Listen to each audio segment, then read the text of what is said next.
Welcome back to the Berg Podcast. Thanks for joining us today. With me today is Dan. Hey, everybody. And Ford. Hey, how's it going?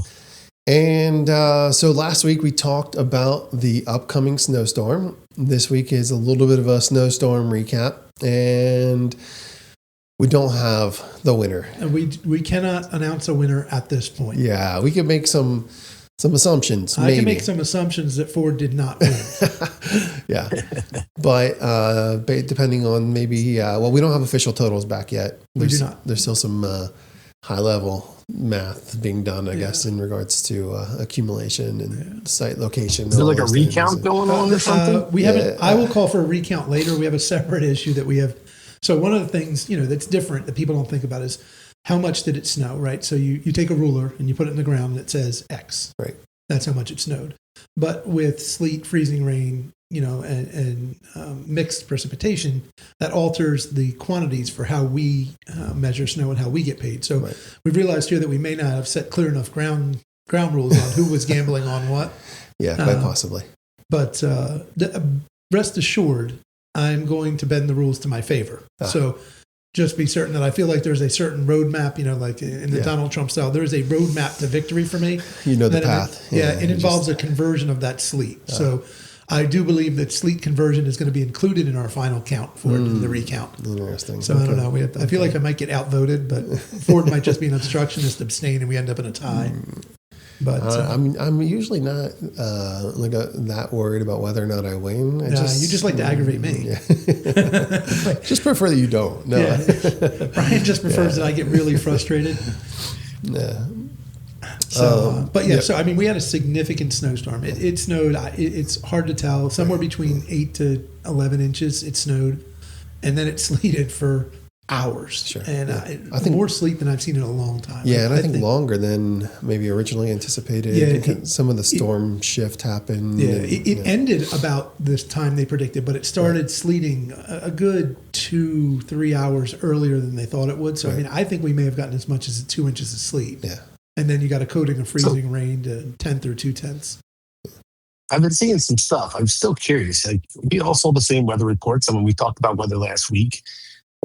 There's some large cities around here that still are not dug out yet. It is truly amazing how many places kind of got surprised by it, or I'm not sure if they're surprised by it, they just weren't planning on it, or they've had some issue. But I mean, it's 4 or 5 days after the storm is completed.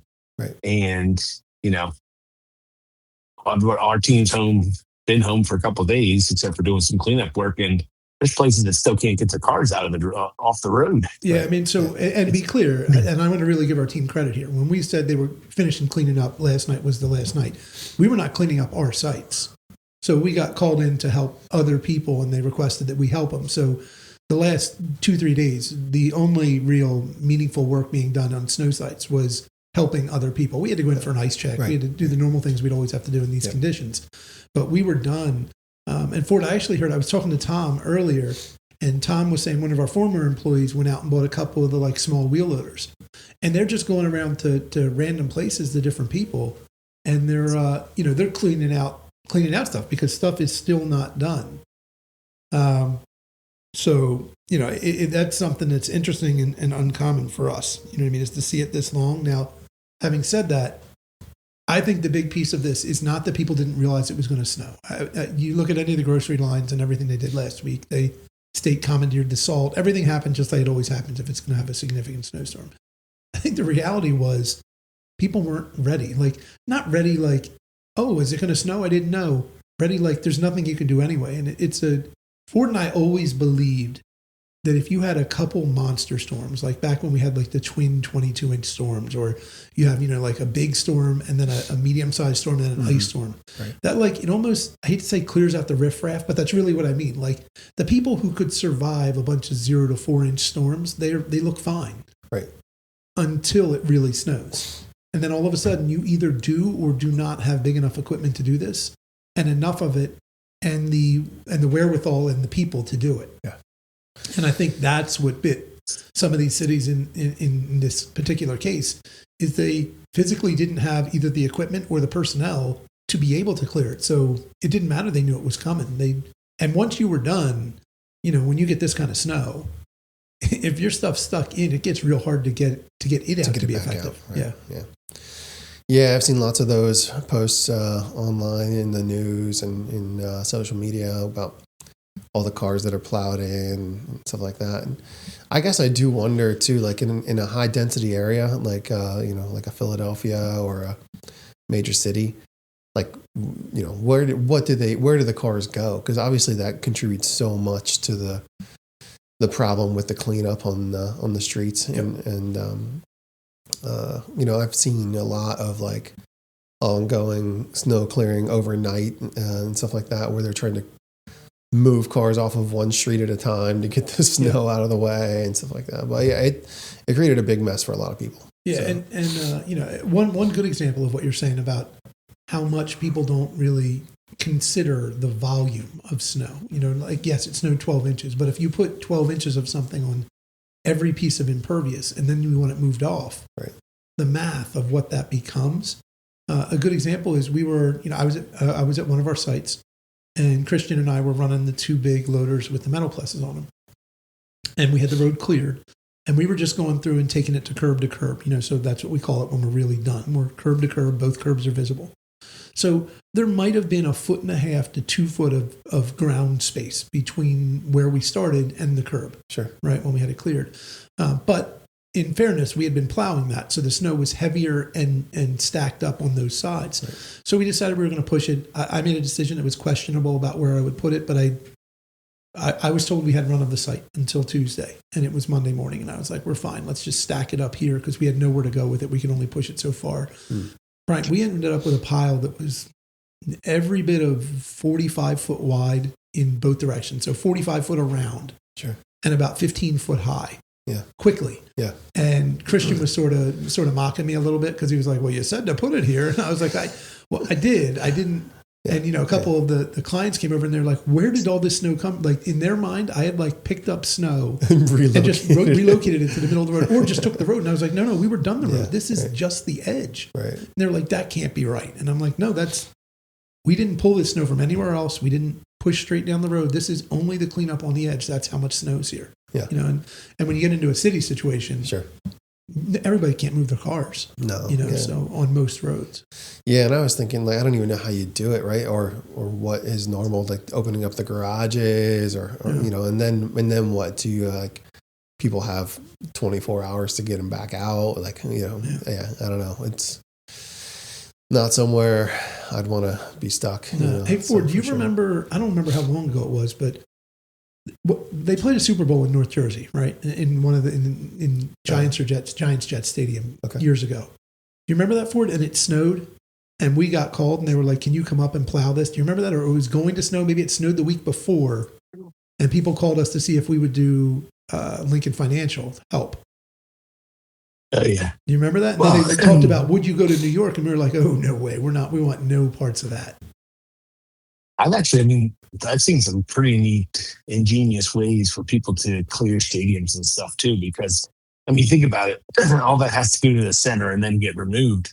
But I've seen like they cut pipes in half and like basically make a big chute out of it to get the stuff down. Yeah. I saw somewhere where like that what did they do with the ticket holders? They like let them in if they clean their own seat. Yeah. Like they've done a bunch of stuff because I think that was the Bills, maybe. Like the Bills gave people free tickets or something like that if they would come in. But the Bills, I think they would just sit on it because they're Bills. They're Buffalo people. They might take they jump on tables. Well, I think they still sat on it, but I think to get all the stuff off the aisles and like all the stairways and stuff like that, I think they let people into the game for free or gave them tickets or something like that if they came and shoveled. Yeah.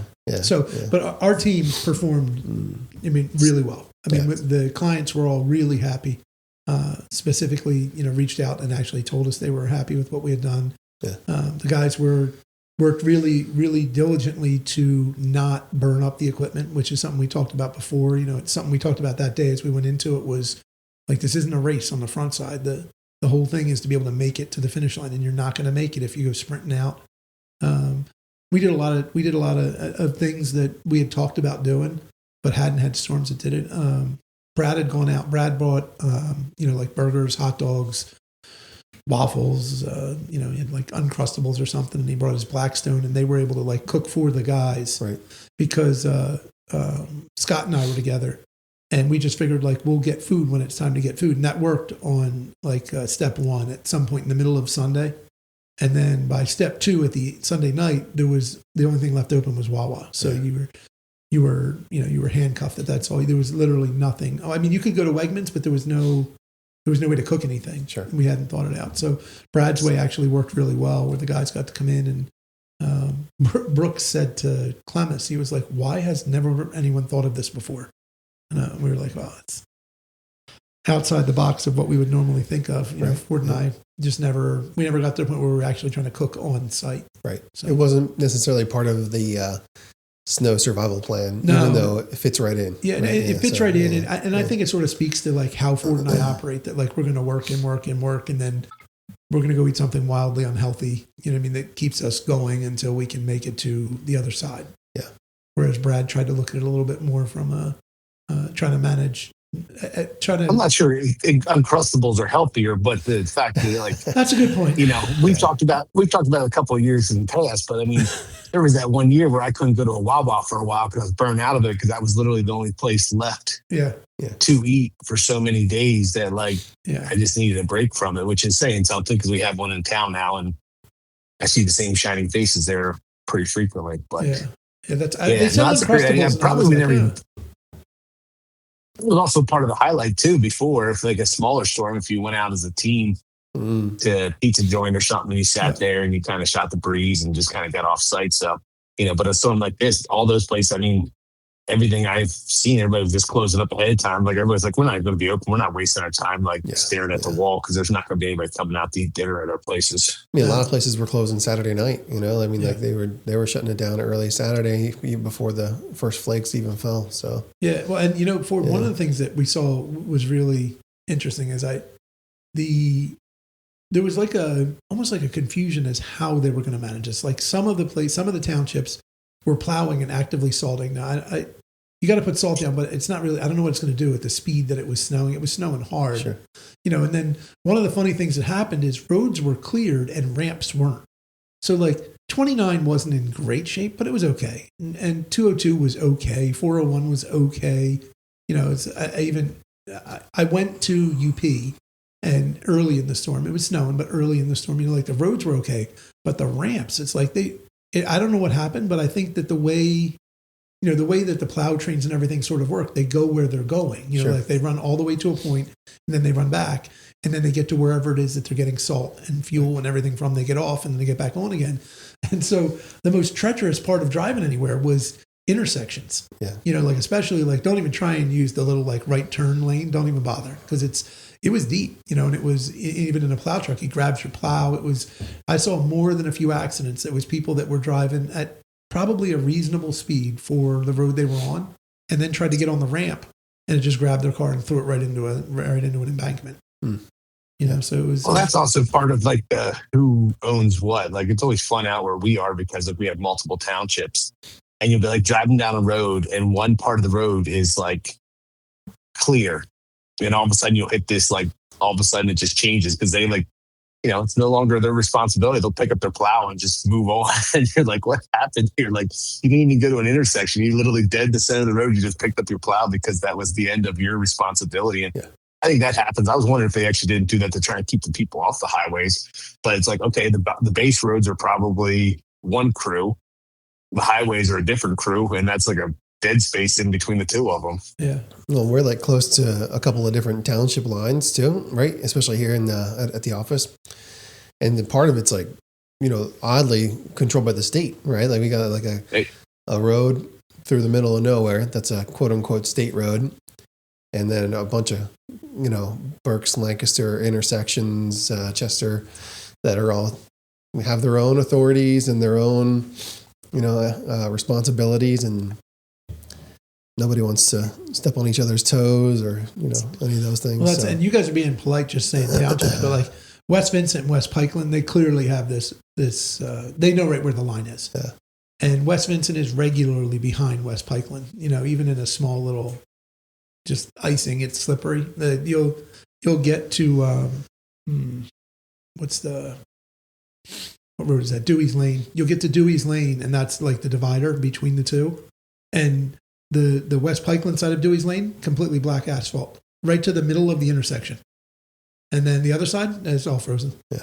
Then eventually West Vincent will come through and clean it up. I mean, I don't care necessarily. Like truthfully, like for my purposes, it is what it is. You know what I mean? That's Ford. Funny. I saw there's a snow clearing incident right in front of my house. So they sort of push the cul-de-sac down, and then they push it into one or two spots in my yard or my neighbor's yard, and that's fine. We know it's going to go there. And they stacked up this big pile there from the last couple events, and I don't know, maybe 6 months ago, there was a problem with the sewer main, the pump line, the force main. And so they redid it, and then they put in a new cable box because the cable box was old and got knocked over, the fiber box feeding the station. And so they piled the snow up right next to it, and you could see the box. This was not buried. They came in there with a wheel loader, just chucked the box. It was like, unbelievable. It wasn't even not visible. I saw it and I was like, oh man, they're going to get that box. And I came in, it's in the middle of my neighbor's yard. I'm like, well, there you go. Yeah. So we had the guys actually, another thing they did really well yesterday. So they were moving snow for somebody else at a site we don't do. And that's always risky because you don't know what's under there. Sure. And so they added this one spot that was a blind spot. They had created a blind spot. It was actually the township. Township pushed out and onto this company's property and blocked the company's view coming out. So the company said, hey, move that snow. And we went to start moving it and found a couple of markers. And they were pushed a little bit from the snow. And so the guys saw it, backed off, called security, did everything they were supposed to do, and just said, we're not moving anything else in here because we don't know what's under this snow. And that's hard because first, it's the middle of the night. Sure. We've been, working night shift now for 4 days, and that's not what we normally do. And you want to get done. Your job was to get done. Right. And they sort of, in a safety standpoint, they averted let's just get it done, right? Because we always say work till the job's done. Right. So it's hard to say we can't finish that. You know what I mean? But it was not a good idea to finish it. So they were able to do that. And the other thing was we didn't talk about it. Brian and I talked about this, that I hadn't talked about it because I've lost track of days. Yeah. It's I don't know, Ford, it was 7, 8 a.m. in the morning, and Colt calls me and he's like, got a water main break in Morgantown. I'm like, okay. And we know there's a storm coming, a monster storm. We had said we were going to arrest everybody. But I also know, this is what we do, right? We want to go out and do things that are meaningful, to impact the community, to help. And making sure people have water before a storm, that's about as meaningful as it can be. So I was actually out in Bucks County at a soccer game, came back, and met the guys out here. And those guys worked for what ended up being a 9-hour day before we started the storm. Right, yeah. It was, they did an amazing, it ended up being in the road a little bit. They had to get into the road. We had to get, traffic controls in there. Then there ended up being a gas line below the water line. So we ended up having to get Ecotech out there. Mm-hmm. And Ecotech helped us out with some trenchless excavation with their truck. And they got it all closed up, cold patched, done. And I think they had time to go home, take a shower, eat dinner, and then go to work. Oh, jeez. It was, but fortunately we were able to get them to a hotel fairly early in the storm, try and get them some rest. But it was nothing could speak more to who we really want to be, as that we were prepping to do the storm, ready to go do this thing, and something came up and we did it anyway. Right. Yeah. Still held true to our values. Wanted to be impactful in our communities, and went out and made sure people were going to be all right. Yeah. So, I was, I try and say it's not true, but I do. I enjoy snow. There's no reason to pull any punches. Just the unpredictable nature of it, the chaos of it, in the sense of that you don't know what's coming. You don't know when it's going to stop. All you know is you got to get it moved. Yeah. And you got to make decisions on when you move it, if you use salt, all those things. It's been a while. It's been a decade. Realistically, it's been a decade since we really had to do that. It was fun to do it. I got to run equipment for a while. Got to run trucks and loaders and, play around in the snow. Yeah. And it was fun, as much as it was stressful, and I don't recover as quick as I used to, but I appreciate it. The guys were great out there. The whole team was great out there. They did a good job on everywhere they were. So Brad told me that, and I'm sure he's not the only one, but he and I were talking about it, and he said he ended up with something like 40,000 steps. He did tell me that. Yeah, which is something like, probably close to 20 miles of walking. And he said it mostly behind a snowblower. Mostly did. Yeah, I hope Keith may have a picture of it, that your dad Well, there's two funny things. Number one, your dad stopped because Brad supposedly had like huge icicles on his beard because he'd been blowing snow. It was windy, so it's blowing back at him for just hours, and he didn't have a gaiter on. So your dad stopped and gave him a gaiter so that he could cover his beard. But then you're going to be here. Ford's going to be back in the next week or two, and there's a potential for a storm. Sure. So maybe Ford gets to work, but. Your mom she was almost looking for planes landing. She wanted you to be there so badly in this storm. And Brad had said one time she came over and she like ran over to Brad, and then Brad like pulled the gator down and she was like, "Oh, I thought it was Ford."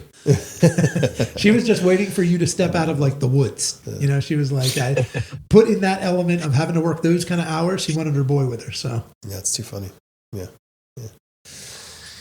So the last one we did together was good, and it's funny because she was talking about doing something, going somewhere. She's like, I can't go in case there's a storm coming. I'm like, man, well, right now we're in a track of them, that's for sure. It's a different season. We haven't had one like this in a minute because it's only beginning of February here, and it's we've seen a little more activity than we've seen in quite a few years. Yeah, and it's just so cold. I had thought of something for me personally, which is last night I was with Nora. I was driving Nora to practice, and I was looking at the snow. And I realized she has never seen this, like in her life. Nora's born in 2016. The last big storm was 2016. So Nora has never seen snow sit on the ground for a week or 2 weeks. It hasn't happened. Yeah. And so I thought like how strange, like in my mind, I remember snow sitting on the ground. I remember times when I felt like I went to school for a month in the snow, but for her, that hasn't happened in her lifetime where there's been snow on the ground. I mean, there's a foot of snow out there for sure. Right. You know what I mean? Maybe more. I mean, there's more snow, but even compacted. Yeah. It's not going to be above freezing. It might be above freezing one day in the next 15 days. And it's 33. You know what I mean? Like this isn't going anywhere. Like just barely breaks freezing. Yeah, just barely breaks freezing for probably like an hour in the middle of the day on a sunny day, versus I think we're going to be in the negative this weekend. Like it is going to be cold. Right. This is unusual for here. This is different. This is sort of becoming a throwback winter and not what they predicted, because I think Ford in the beginning, we talked about it, that sort of Farmer's Almanac, all that stuff, it sort of said it would be an early winter, cold, but then it would warm up. And it was early, but, it's not going anywhere right now. They got part of it correct. They're going to stand on that, that's for sure. Yeah. Yes. Yeah. So I don't know. That's about all I got until we get the results that we can know what this measurement was. But I truthfully, like, transparently, I think if you're just measuring pure, I don't see any way we didn't get a foot of something, you know what I mean? Sure. Which would put it right in the middle of where Brian was guessing. Yeah.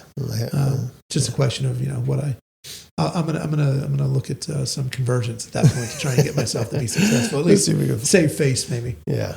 Well, because it's really not a ruler in the snow ever, right? I mean, it's some conversion always. So now they're just trying to convert between the snow and the other. So, and this is ironic you say that there's no ruler in the snow. So Ford had said like, hey, just put a ruler and keep an eye on things, especially when the conversion happens. Yeah. So I got a ruler. I found a sidewalk that was sheltered from the wind so it wouldn't get drift. And it was a sidewalk I knew they had shoveled, but way out in the middle of nowhere. And I put it in there, and then it started to change over to sleet. So I'm like, all right, I'm going to go look at it and see what it says. I go out there. Didn't the sidewalk guys shovel? I mean, this was a half a mile from a building, and they shoveled and left the little ruler. Like they knew why I put it there. So why not just stop shoveling? Right. No, they shoveled all around it. It was like a 3-inch circle of snow left with the ruler. I was like, well, this is useless. That's great. Yeah, they were messing with you. Yeah. No, too funny. But so we'll see. I mean, the truth is, you both want me to win. Like, in other words, everybody here wants me to win on this bet so that it's high, because it benefits us. If we're going to work, let's go ahead and work. Yeah, right. Might as well be for a lot. Yeah. So, no, that's true. So, I mean, to be continued on the bet for sure. Another opportunity just to say thanks to our crews. They performed admirably. Did exactly what we needed them to do, and just grateful for it, for sure. They saw it through, and that's what we needed. Yeah, so that's a good place to wrap it up, I think. So thanks for joining us today, folks. We hope you got something from this, and we hope you come back for another episode.